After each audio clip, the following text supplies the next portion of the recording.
Pilunya nasib nenek bernama Sukarti, 75, warga RT 02 RW 02 Desa Kerso, Kecamatan Kedung, Kabupaten Jepara, Jawa Tengah ini. Berharap emas yang ditabungnya menjadi investasi jangka panjang, kini ia hanya bisa menelan kenyataan pahit. Emas 50 gram miliknya itu mendadak berubah jadi mainan atau palsu.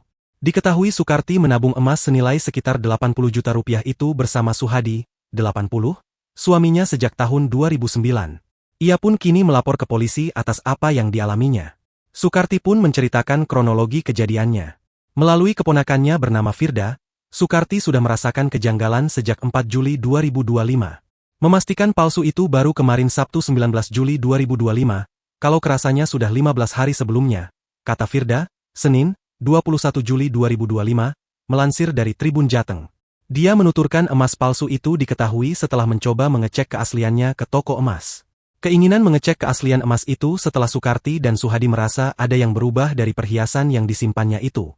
Padahal kata Firda, emas yang selama ini dimiliki Suhadi dan Sukarti hanya dipakai ketika lebaran saja.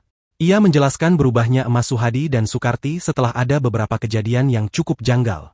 Mulai dari jendela kamar rumah yang tidak pernah dibuka, bisa terbuka sendiri dan pintu rumah terbuka sendiri.